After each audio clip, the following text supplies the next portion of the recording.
But to go ahead and introduce all of our speakers today, we're very excited via live stream to have John Haydon with us. He is, as I call him, a nonprofit marketing guru. I don't know if you watched his Wednesday live streams that he does on Facebook. I'm kind of addicted to those. I think they're really interesting. So we're very excited to have him here with us today. He is, of course, a very sought-after digital marketing expert in the nonprofit space. He's one of the top most read blogs in the nonprofit space as well. He's the author of Facebook Marketing for Dummies and Facebook Marketing All-in-One. So obviously a great experience there. And then he is also a contributor to the Huffington Post and social media today. And we're very excited to have him via live stream with us. I'll also introduce our Matt Radel, our Director of Design at DonorDrive. He focuses on really making DonorDrive's user experience with our platform the easiest to use in the industry, and that's really what his focus is day in and day out. What he'll be talking with you today is about implementing Design Sprint and how you can leverage that in your organization with your events. We also have with us today Matt Clark, one of our senior account managers at DonorDrive, and he'll be talking with you about some work that he does with some of our key clients with Children's Miracle Network hospitals with World Vision, and how he really helps them to recruit more people and to get more people fundraising day in and day out, which I know is a huge topic for all of us in this industry. We also have our own DonorDrive Meghan Nash, who's part of our digital marketing services team at DonorDrive. So she'll be talking with you about how you can recruit more fundraisers for your events. She is a Google Analytics, SEO, AdWords, Google Ad Grants expert, so she'll be leveraging some of that experience with her presentation today too. And great person to ask questions as we go through the workshop. And then, of course, we have Allie Brooks, who has joined us from Eventage. We're very excited that she's a part of this today as well. She is an event production guru. She's all in, master expert here, whether it comes to driving forklifts or parallel parking 24-foot trucks. But in all seriousness, she has some great experience from AFSP, and then obviously her years of experience with Eventage on managing production of key events. So we're very excited to have Allie be a part of this today as well. So I am going to flip over to the live stream with John. I'm going to start off by talking about creating an amazing fundraising experience. And this presentation is based on my work with a lot of different nonprofits. And I want to debunk and maybe kind of solve a lot of the common problems that organizations have. Most of you are probably not born marketers, or you don't really have a career in marketing, coming into your nonprofit. Most of you are probably what you call accidental marketers. You may have come from another field of expertise. So this is really designed to really help everybody, beginner, expert, intermediate. So let's talk about creating an amazing fundraising experience. Often when we plan a fundraising event, often a common mistake that organizations make is that they say, well, here's our theme, and they kind of make up a few ideas in the boardroom, or other people make up some ideas. But that's kind of the first mistake that I see. We always need to start with people first, okay? Always start with your people. Who are they? What do they care about? Where are they hanging out? What's important to them? I'll give you a quick little example. I was working with an environmental organization, and they had this brilliant idea of acknowledging ocean heroes, okay? They wanted to create a big campaign about ocean heroes. This was a few years ago. And unfortunately, in the middle or at the beginning of the campaign, as we were kind of planning it out, a BP oil decided to dump a whole bunch of oil off the coast of Louisiana.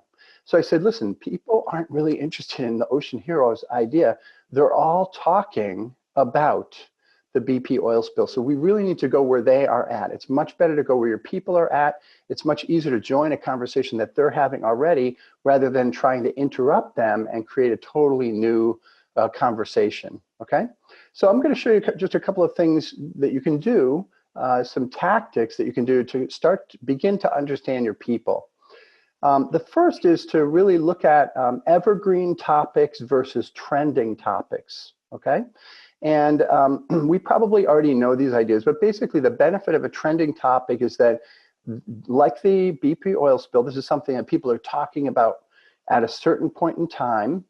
In your case, it would be, what are people talking about right now? Is there something newsworthy that we can really kind of join rather than interrupt?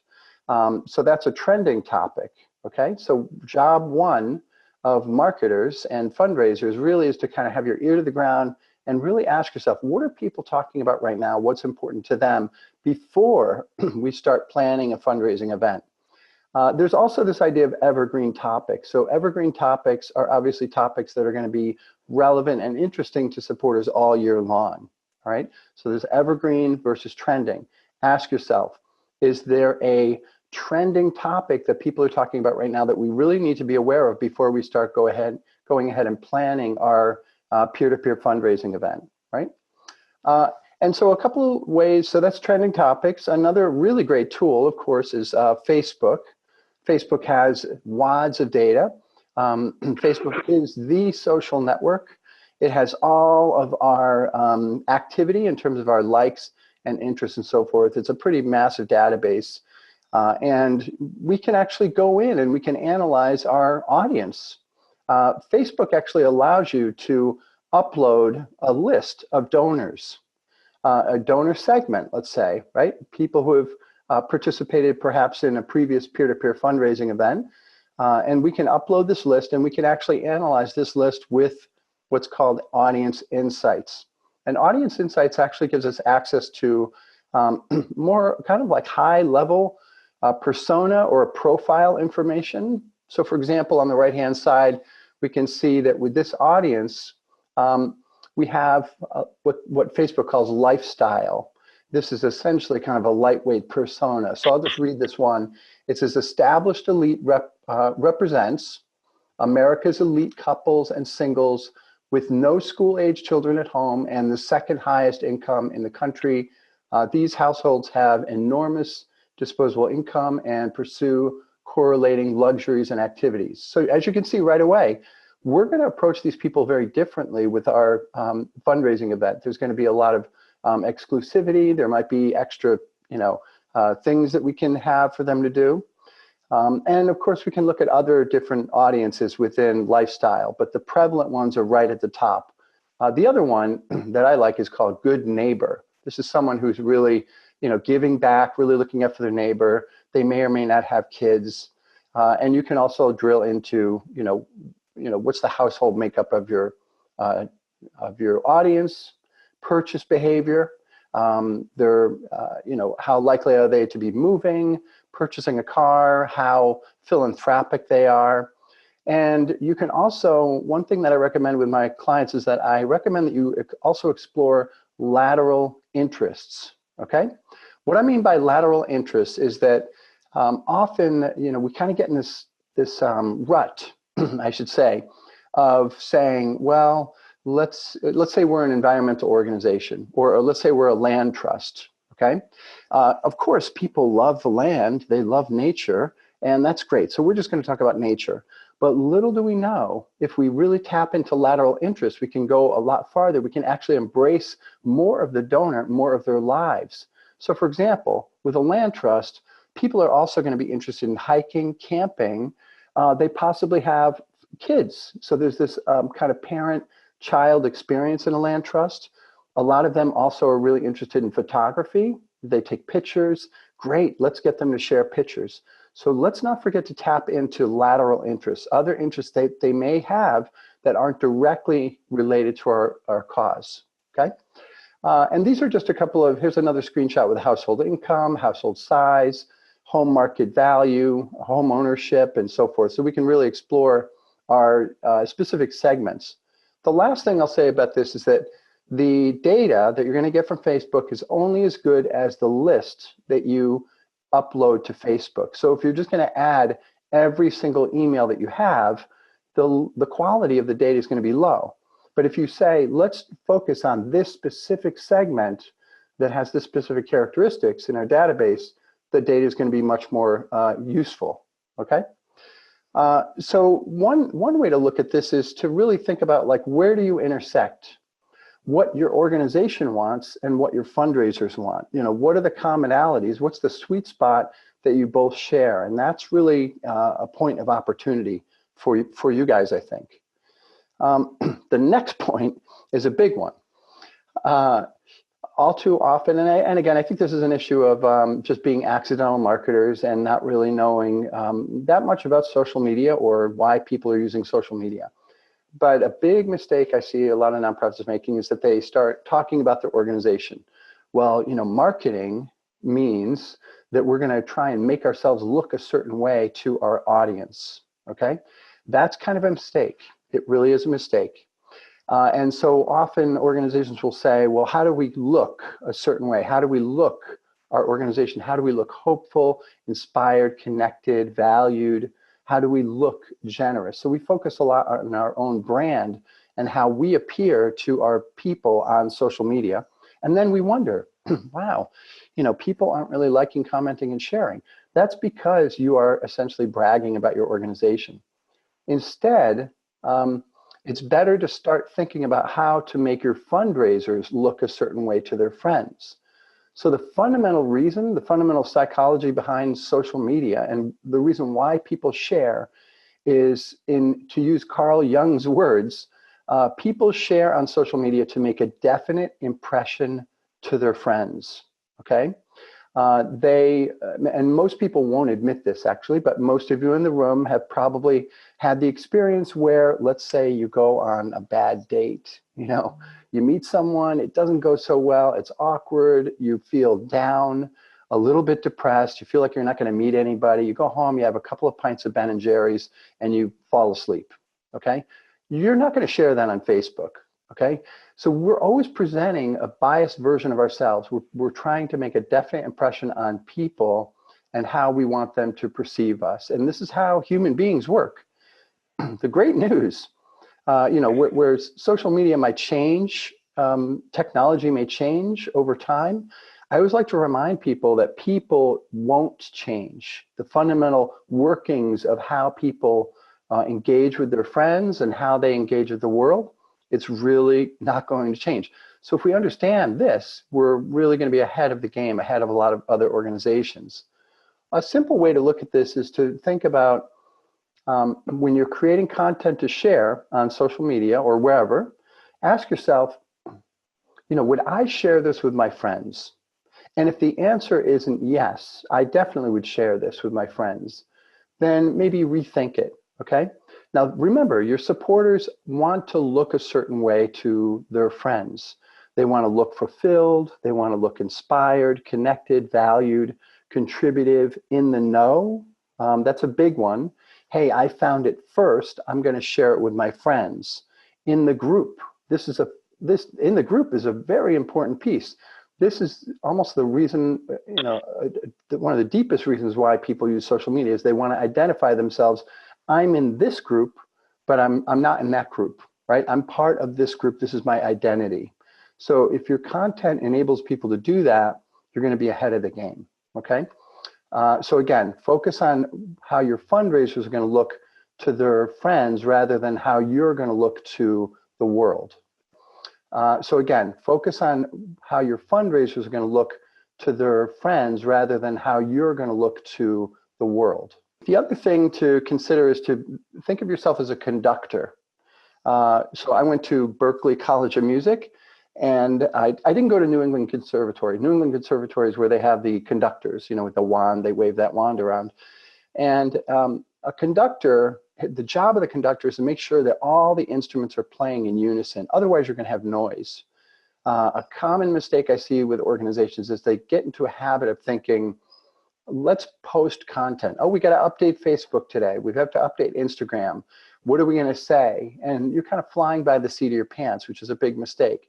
Rather, think of yourself as a storyteller.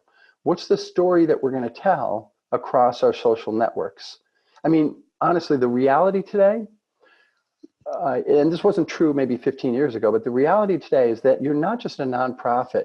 You're basically a newspaper. So you are really in a situation where you have to either curate or create content on a daily basis.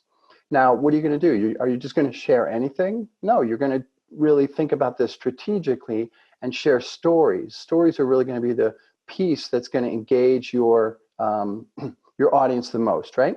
Especially with peer-to-peer fundraising. What they get turned on by is they want to see impact stories. Because again, to go back to the Carl Jung comment, the reason why people create a peer-to-peer fundraising page is because, in part, and I would say almost most of it, is they want to look a certain way to their friends, okay? Yes, they want to do good. And yes, they're good people, but it's very important how they look. So they love to see impact stories that you're telling, right? Impact stories are really the key in terms of the kind of stories that you're going to be telling. And I'm sure, we can discuss this a little bit later on. So what this means is that all channels are playing together. We're going to eliminate the silos that organizations typically get into. And think about using an editorial calendar. I'm hoping that most of you are using an editorial calendar, because an editorial calendar is kind of like sheet music, right? And your supporters love music. They want to see, if they see a story that they receive in the email newsletter, right? And then they go on to Facebook and they see a similar story or the same story, and then they see it mentioned on Twitter. That tells them, wow, you guys really have your act together, right? Not only that, you look organized, which is great, okay? And not only that, but they get the impression of the story from multiple places, all right? Marketing 101 basically says that people are more likely to act if they receive a message from multiple sources. If you're telling a different message on Facebook, Twitter, email, and all these other places, direct mail, then there's a little bit of confusion. What am I being asked to do? What do you want from me, nonprofit? And this really creates a lot of disunity with supporters. So try and think about stories, or really the story for your peer-to-peer fundraising event. And also, let's not forget about your fundraisers stories too. There's a reason why they're making the effort to create these wonderful fundraising events, and they're asking their friends. So they're personally impacted by the cause, I'm sure.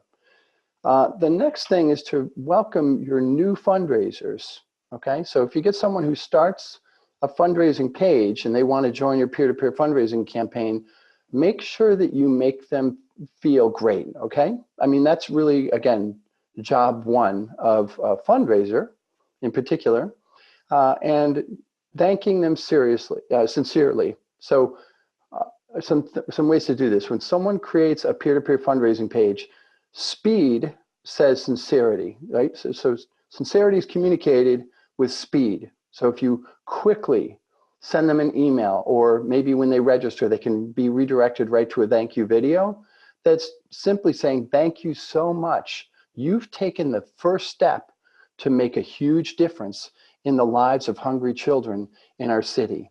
That's what the fundraiser wants to do. That's what they want to do. They're not interested so much in raising money.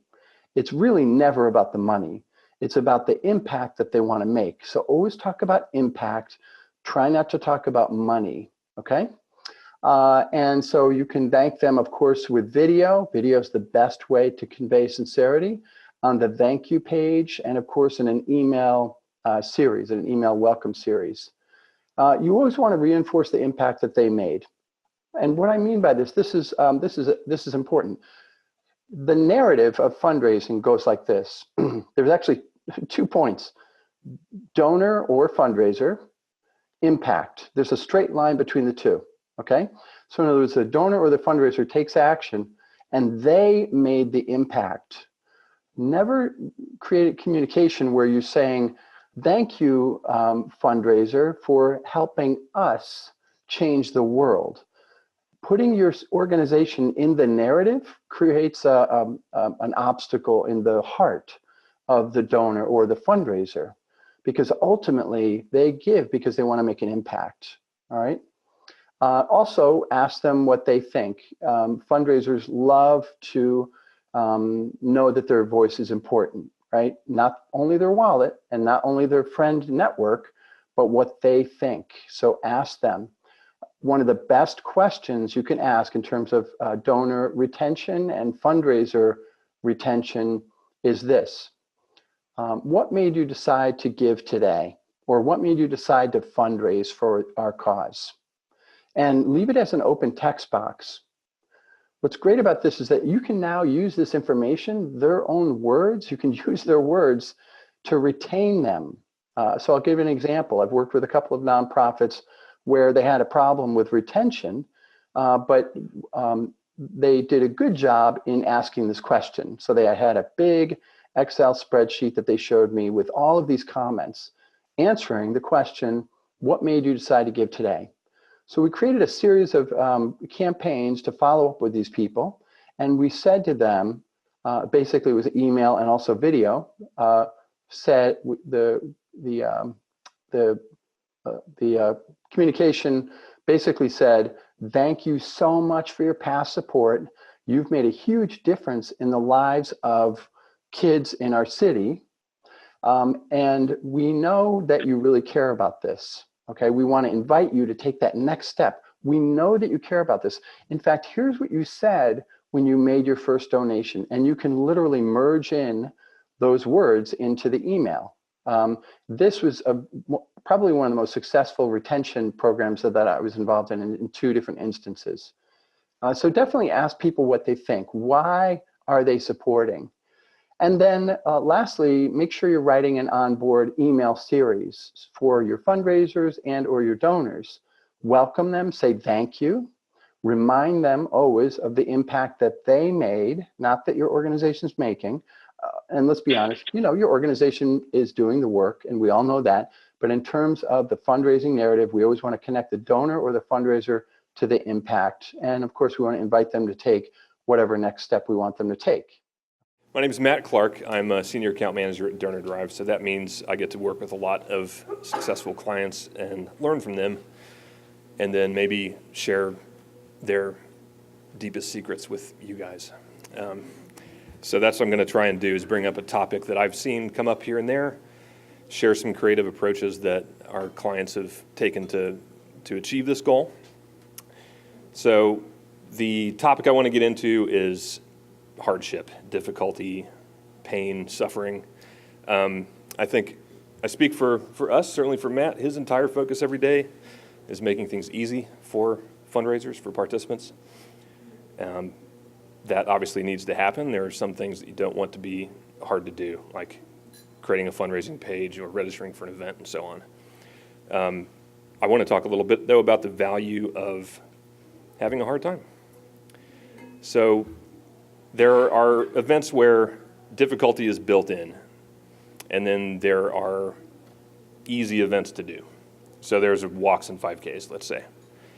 The problem with those is it can be very challenging to create an impression with the participant. So when I go do a walk, what do I feel? What happens to me? What kind of story do I come away with to tell? Really echoing what John said about storytelling, you want your fundraisers and participants to have a compelling story to share. So not the, I went home and ate Ben and Jerry's, but some kind of impactful moment that they had that they can share. And that's difficult to do at a walk event. In some ways, the really challenging extreme events have that built in. So their job is easy. And people want to hear about what they do because they did something remarkable. They maybe want to feel that as well, so it helps with recruitment. So again, the goal of the event experience from the participant is to really feel like something happened to me at this event. You hear a lot about retention, and definitely there's no single answer to this. The magic thing that keeps participants coming back is the entirety of the experience, from hearing about your event to registering to fundraising to the event itself to what happens afterwards with you sharing their impact with them. But the event experience itself needs to create a memory and be a powerful part and in many ways a capstone of that experience. So other things that should be easy, which Allie's going to get into, the logistics of the event should be smooth and frictionless. Trying to find a porta potty and not being able to is not the kind of hardship or challenging experience that we want your participants to have, right? So you can do all this right, and you can do everything right, but the participant could come away from your walk with a story like, and I've I've been to a walk where this is really all I can say about it is I went there and it was really nice, had a nice day. And that's about all I can share about that. So what I want to explore is ways you can create the conditions for your participants to come away with a memory, with a story to tell. Kind of getting into the spectrum of difficulty in events. This is very scientific. The harder something gets, the smaller the audience that's going to be up for it, right? So at the one end, you have, the very, very easy type of charitable giving. I buy a box of Thin Mints from my own daughter. At the far end of the spectrum here, you have the lady who jumps out of a hot air balloon and skis down Mount Everest in a bunny suit, which I'm not sure if that actually happened, but it will one of these days. So an audience of one person. So the other thing you notice is that the harder these gets, the more exclusive and challenging these events become, the more each participant tends to raise. There's a lot of reasons for that, but one of those factors is just that by the nature of them doing something kind of extraordinary, they have an amazing story to share. So that shows in their fundraising. So you sense that there's a sweet spot here in the middle where the intensity is there, but it's not so difficult that only a few people, extreme athletes, are able to do it.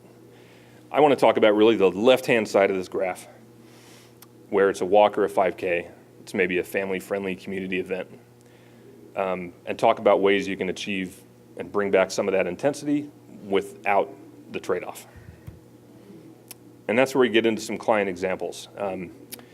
So World Vision is a great organization, and Team World Vision is definitely towards the right side of the spectrum. They do a lot of half marathons, full marathons, ultra marathons around the world, so they fully understand that type of event. But they've also found ways to make a much more accessible, family-friendly event, but still retain some of that intensity. So their 6K for Water program, 6 kilometers is the average distance in the developing world that someone has to go to get water every day. Typically that's a child. A lot of times the water is diseased or dangerous. So when you do the 6K, when you take part in this event, you're taking that burden off of someone else. They're no longer having to do this 6K trek every day. You're doing it for them in a way. So it's a really great way to bring the cause back to the reality of what you're doing. So again, you can bring the kids, you can bring a stroller, you can bring your pets, you can walk it, you can run it. But they have a track with the 6K that's the Jerry Can Challenge. So if you are so inclined, and I'm sure you have supporters who want a challenge and want to rise to this kind of difficult ask, you can really kind of try to live the experience and carry a full jerry can of water. So you show up, there's a separate kind of start point. They give you a jerry can, they fill it up, and you're carrying 35 or 40 pounds of water for the whole 6K, which is hard. No fancy backpack, no wheels, you're just carrying it around with yourself.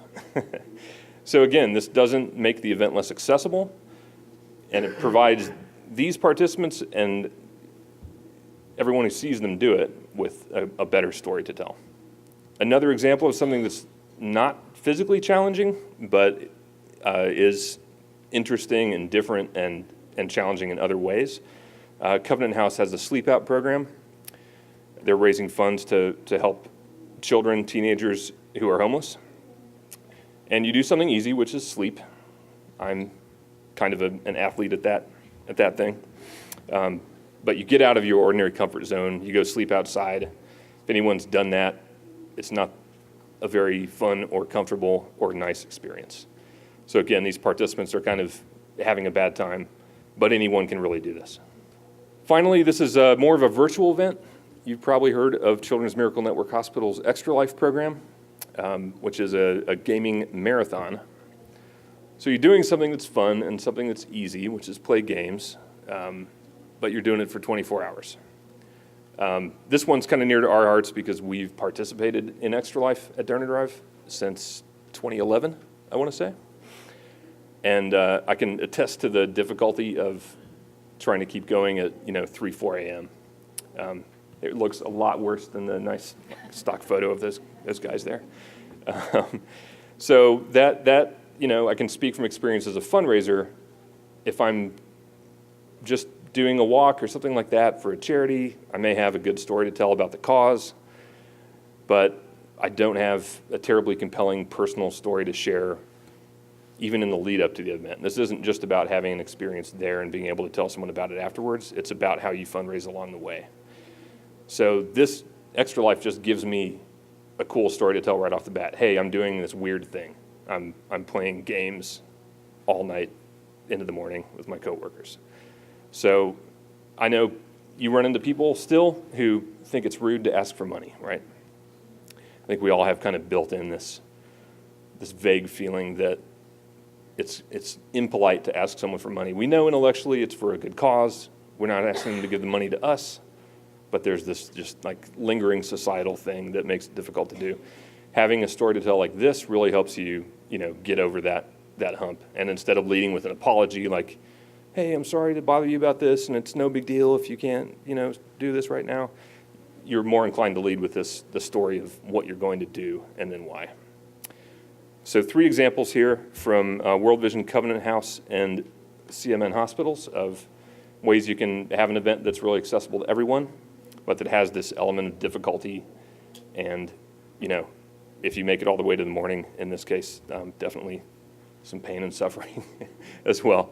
So that's the topic I want to get into. I'm looking forward to learning if this is something you're doing already, if this is an opportunity you see for any of your events. And in our workshops, we can hopefully share with each other about how some of those ideas might be applied to your fundraising events. Speaking of new ideas and how to test them, I'm going to kick it over to Matt Radel, our Director of Design. Thanks. Thanks, buddy. Awesome.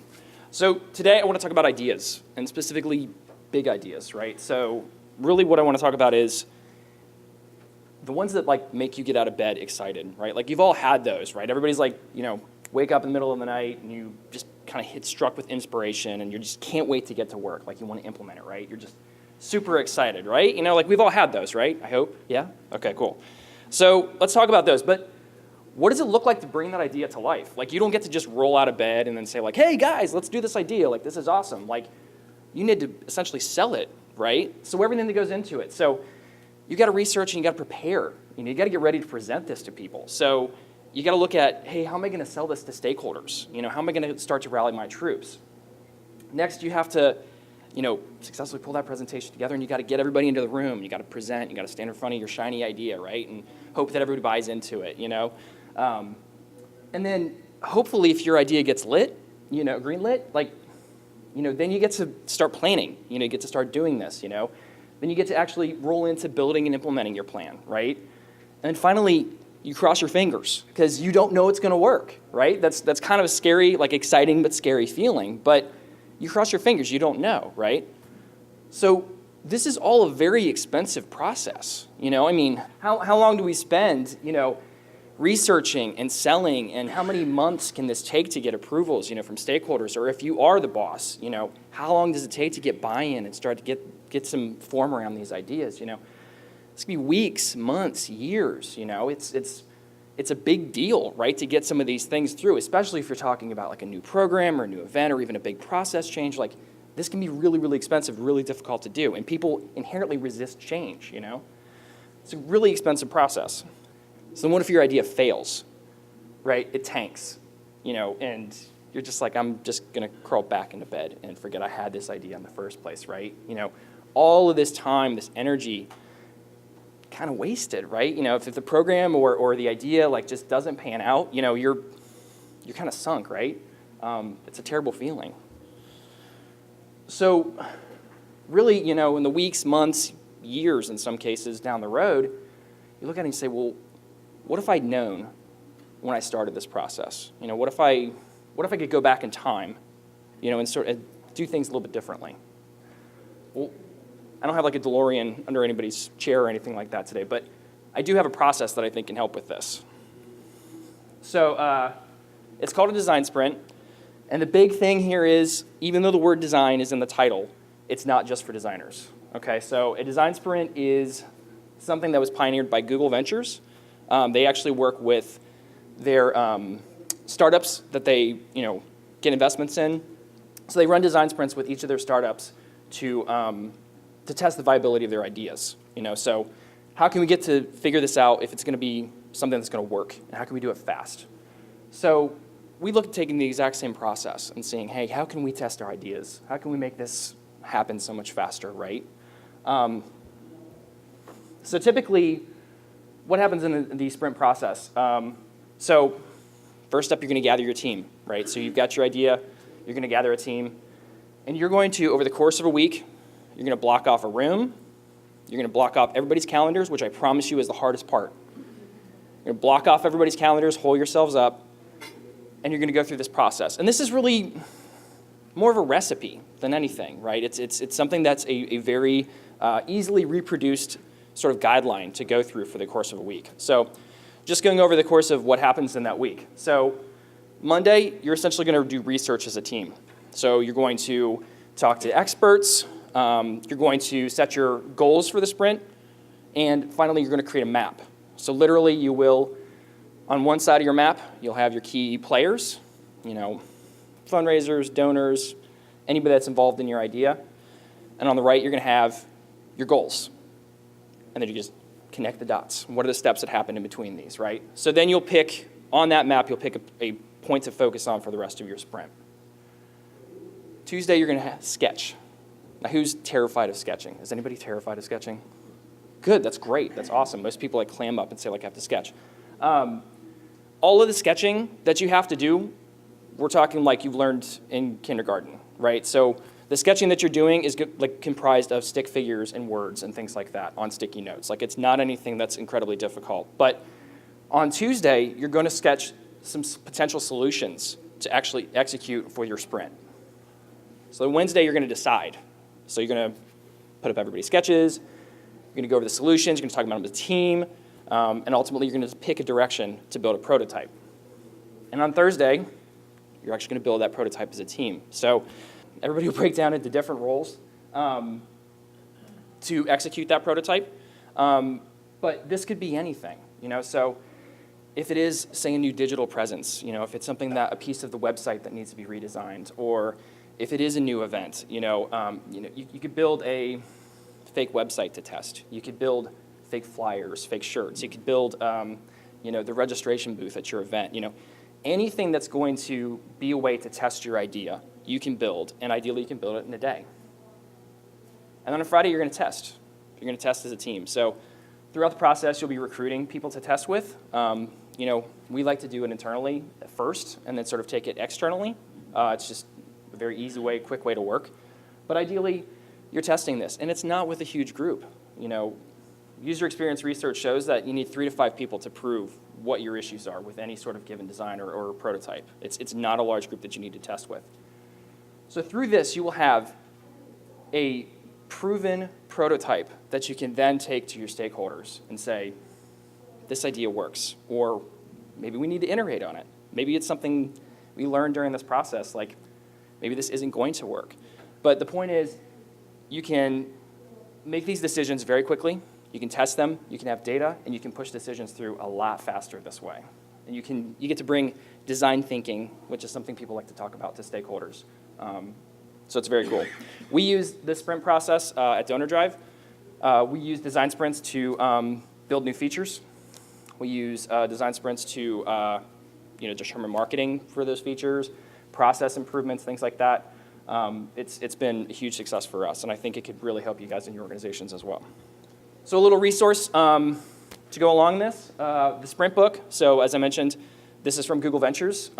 These guys wrote the entire book. It's, kind of more of a manual, kind of more of a game manual sort of thing. But you guys can snag this for free if you're not an Audible subscriber. You can pick up the audiobook for free. You can listen to it on the way home. And we'll be doing some stuff in the workshop. So when we gather together in the workshop, we'll talk about maybe some big ideas that you've had, something that maybe you would like to test ideally. And then we're going to talk about who's going to be in your sprint. So think about, who's going to fill some of the key roles. So who's going to be the facilitator? Who's going to run the sprint? so chances are it's probably going to be you. Who's going to be the decider? Bring in the boss. And then who's the troublemaker?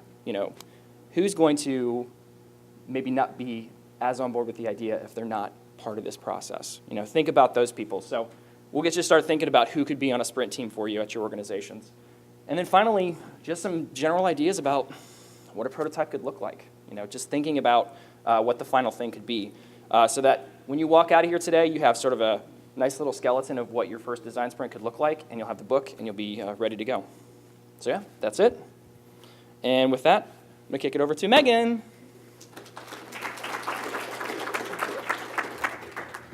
All right, good morning, everybody.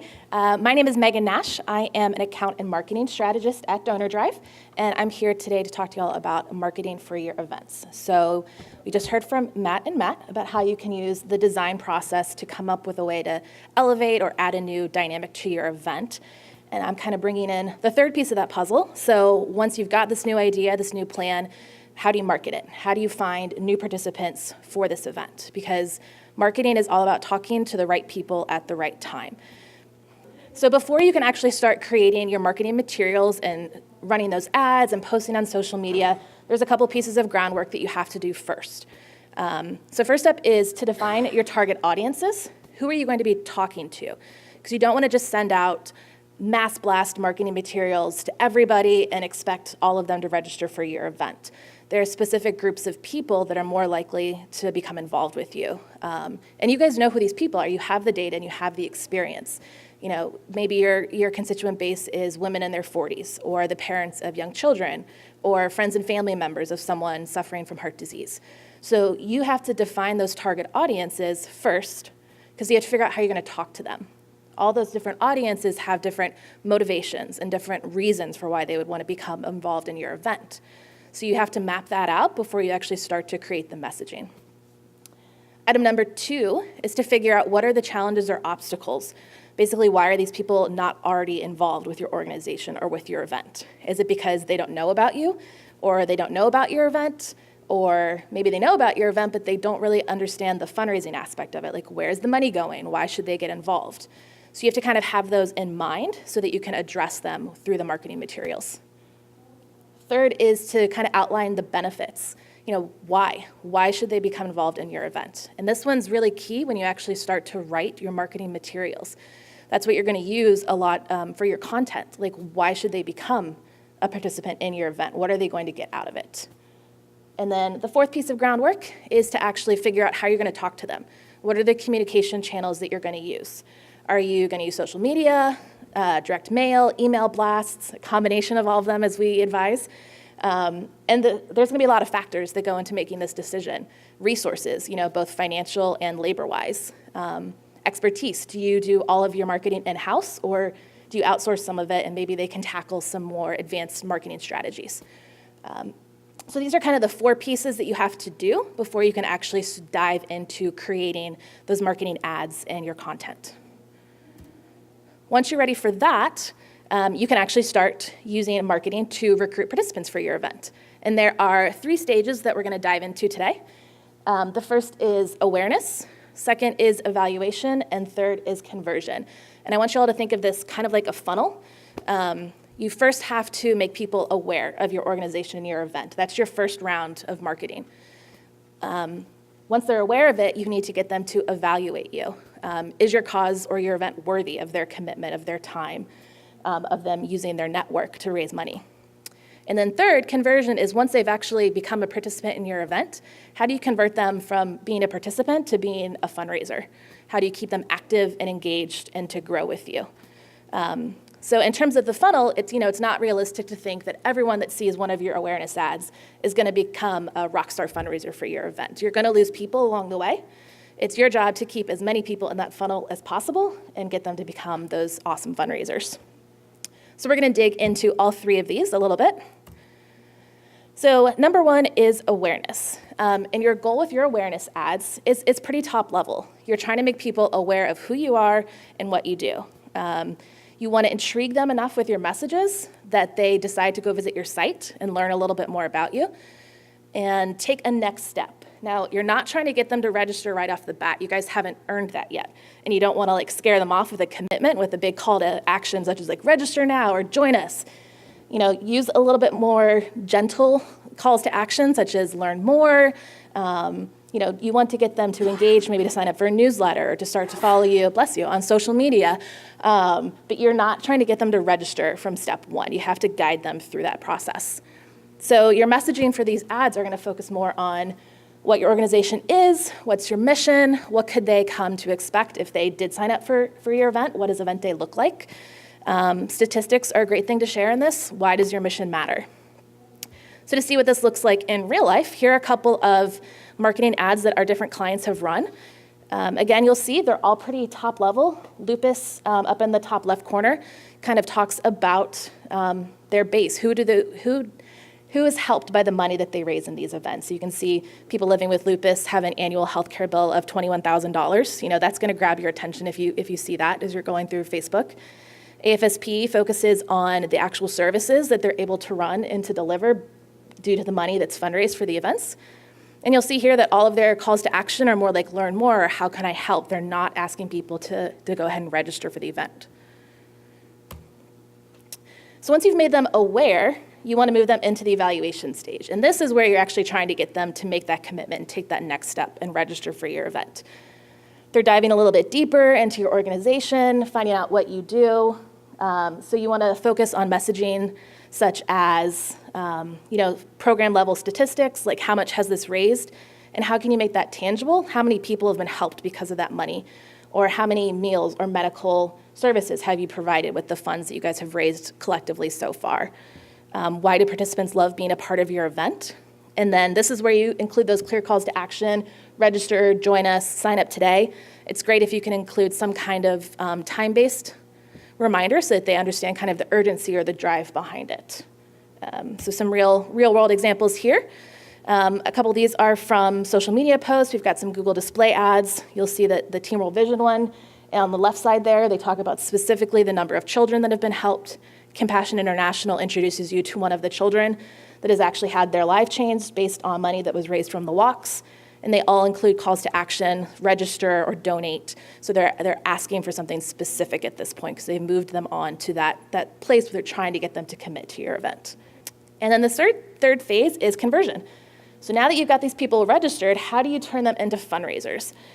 Because if you forget this kind of third piece of marketing, you get them signed up for the event and then they never hear from you again, they're not likely to come back. They're not likely to fundraise. And I know we talk about it at DonorDrive all the time, how $0 fundraisers can really stall the momentum of your event. So if they need to keep hearing from you after they've actually signed up for the event. And there are a couple of great ways you can do this. Social media posts. In DonorDrive, we have a messaging system that admins can use to actually talk to their participants, based on fundraiser behaviors that they have or haven't taken, based on their totals raised. So you can follow up with them and give them fundraising tips, advice on how to overcome fundraising challenges, and event updates. How much have they collectively raised? Keeping them motivated and part of that group, part of that event. So you'll see the top 3 examples here. These are all from some social media posts. They introduce you to one of their all-star fundraisers or volunteers or someone who's actually benefited, again, from the funds raised from the ride. And then these bottom 2 are examples from messages that our clients have actually sent out from DonorDrive, encouraging those people to take their fundraising best practices, customizing their fundraising page, asking for donations, giving them some resources that they can use to engage their networks. So those are the 3 stages of recruitment in terms of marketing. Today in our roundtable, we're going to be focusing on item number 1, awareness. We're actually going to be walking through creating a Facebook paid ad that you would run in order to make people aware of your event and aware of your organization. We're going to work on defining your target audiences. We'll talk a little bit more about how, as John mentioned earlier, how Facebook allows you to use different filters or custom audiences to really target specific people. So we're going to be walking through that during our roundtable. So with that, I will pass it off to Allie to talk about Event Day.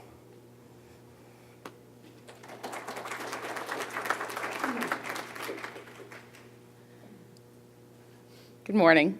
Hi.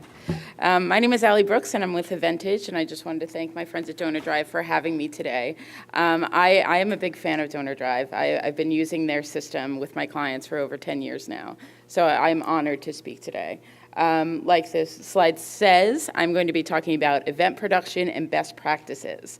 So in my roundtable discussion, we can touch more on some of the topics that I'll be talking about today, but I just want to start with some big words that we say in production that you might hear: manifests, signage plans, route marking, food and beverage, truck rentals, porta potties, tent vendors, generators. The list can go on and on. We are all here today for a reason.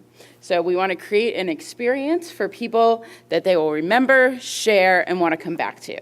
So now that you've heard how to get the people to register, we want to talk about what they'll see when they get to your event.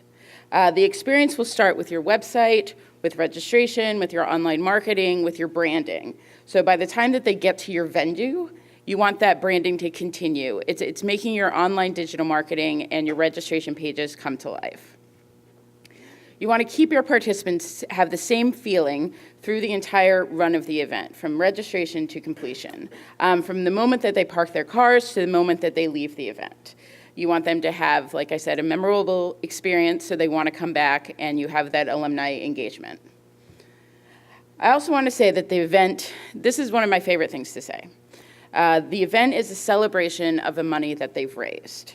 So no matter if you're producing a 5K event, walk, or a 100-mile bike ride, you want each fundraiser to feel like they had an experience. So in this presentation, I'm going to touch on some points that us in the event world for best practices to make sure by the time your participants arrive, they're having everything that they need to have an amazing experience. So we're going to talk through organization, signage, training staff and volunteers, and a lot of words in between. So the first thing I wanted to talk about is organization. By the time the event day comes and we all feel mentally and physically exhausted, prepare pre-event, and the more relaxed that we'll be able to feel to focus on our event. The key to this is having a good manifesting plan. So we'll talk about a little bit more about manifests in our breakout session, but this is getting all of your supplies together before you even start packing your trucks. So one of the most important things, and I can teach and encourage you today, I want you to listen. This is an event trade secret that I've learned. You never want to touch things twice. So you want to take the time pre-event to make a list of your supplies and know how you want them to be packed. Walk through the event in your mind how a participant will feel when they get there, things that they will need, things that you will need with your staff as well. So once you have all of your supplies and everything in your mind and everything sorted, you're ready to start your manifesting. Having those manifests on event will help your staff and your volunteers know, where is the duct tape? How do I find the zip ties? Where are the paper towels? And because you have those manifests, you can say, here's the list, here's the universal list of manifests, here's where you can find those paper towels. Rather than people running around and not knowing where they can find a zip tie or even how to cut down zip ties. You also want to make sure you have the right equipment. So if you have a larger event, you might have pallet jacks and pallets and trucks and forklifts. You want to make sure that you order these things beforehand so we don't touch things twice. If you have a smaller event that you don't have these big trucks, just make sure that your staff has hand carts so there's a way of getting things around and not exhausting yourself before the actual event starts. So let's talk a bit about a plan B. As event planners, it's always good to have a plan B, but then sometimes you have to go to plan C, D, and oftentimes plan Z. So you want to communicate your backup plans with your staff before the day of the event so we know when any situation arises, you're ready to take it on. For an example, this past event season, we had an event that was 2 hours away from our home, and we ordered trucks beforehand, and we needed 24 trucks with lift gates. So we get there, and they don't have our trucks. They have 2 of them, both without lift gates. So the director on that event took a moment, stepped back, thought about it. How can we figure this out? And there were happened to be no other trucks in the entire state. So she made the decision. We still had a staff member that was at home 2 hours away. So she found a Penske in our hometown, had him pick that up and drive it to Connecticut. So the most important thing when these things do happen is that you take a moment, you're allowed to take a moment, think about a logical plan to execute. Because the calmer you are, the more your staff will have trust in you that you know what you're doing. Because at the end of the day, even you sometimes have to just take it, like I said, take a step back, think about your plan, and then execute it. Now we're going to talk about signage, inflatables, retractables, finish line arches, trusses, step and repeat, inspirational signage. So this is the fun part. Like I said, taking your digital designs and making them come to life. I want to, like I said, encourage you to think like a participant, what they'll need when they approach your site. So you should always have a comprehensive signage plan. Now, when someone gets there, how are they going to know where to park? Signage. How are they going to know where to check in? Signage. How are they going to find the bathroom? Signage. And where do they find that fancy incentive shirt that you spent all season designing and they raise money to get to? Signage, there we go. How do they know where to park? Signage. So when you go to your event sites to do your walkthroughs, walk through that site like a participant. By the time they get there, event A, it's going to be dawn. The only lights they'll see are the light towers. It could be muddy, it could be rainy. How do they know where to park their car? Signage. So think of the flow. Once they park their car and they check in, they need to get their food and beverage, maybe park their bike, go and check in, and then get through the route also. So it's not just the signage on site, it's the signage throughout your event. So that's why make a comprehensive signage plan before you even execute your event. Make sure you have them all in place in order, so by the day you get to event, you're not touching things twice. And these are some examples of signage of how you can truly make a field come to life. Because before this signage got there, it was just empty fields or an empty parking lot. So when people get to an event, they know where the potty is. They know where the stage is. They know how to get out of that event. And you can also encourage folks with inspirational signage as well. So use the messaging of your event to drive people to understand and have those photo ops as well. Because at the end of the day, the experience that they'll take is they'll take it home with them. They'll share it, like these folks are talking about, on social media. And then they'll remember that event experience and how it felt. The next thing we're going to talk about is staff and volunteer training. As we all know, it takes a village. Sometimes you're a village of one. So we rely very heavily on volunteers. If there's a bigger budget for event staff, there's usually learning about the full logistics of the event the day of or even on site. So the more prepared your staff and volunteers feel going into the event, the smoother your event will be. Event books and documentation, you want this as a quick reference guide to your staff and volunteers to learn the event on the fly. So provide simple bullet points for any procedures you want them to follow. Have something physical for them to refer to post the training so they feel empowered that they understand the event, they understand the flow of the event as well. Because you might get pulled as the event coordinator or producer in different directions that you might possibly not always be on site. So you want people to feel that they have the knowledge and the know-how to continue the event if you have to go find a truck in Connecticut and you live in New Jersey. So the more your staff and volunteers feel prepared, the better experience you can provide for your participants. Because at the end of the day, we don't want to be running around and looking like we don't have our ducks in a row. So we want our volunteers and our external staff to feel the same way. Think about this. Think about a new fundraiser that just raised $100 and they get that incentive t-shirt. Imagine them walking up to a volunteer and saying, "Hey, where do I get that incentive t-shirt?" And the volunteer says, "Come with me, I'm going to show you." Computer's about to fall. Or the other option is, "I don't know what you're talking about." That can change, right? That's never happened. That can change that participant's experience immediately. We even, on our events, if someone's even looking for a porta potty, we will walk them there. because these people came there for a reason. Sometimes they need their hands held, which is fine, which is what we want to do. But once again, want to train our staff, want to train our volunteers. That's why we give them big, shiny, bright shirts that say volunteer on the back or staff, so they know who to come to and ask their questions. If all else fails, you can have on-site meetings. If it's a couple of days of an event, regroup after the event, because like I said, we are all get exhausted. They are very long days. So reiterating with your staff and information for the next day is always very important, because you can't expect them to retain all of the information that you have, because you've been planning this event for a year or however long it's been. So you want to make sure that they feel each day that they know what they're going into. And then look how happy they are. They smile, they sit in a friendship circle, everything's great. Look at that signage, it's gorgeous. Signage makes everything better. Okay, so some final thoughts here. Look at the happy staff, right?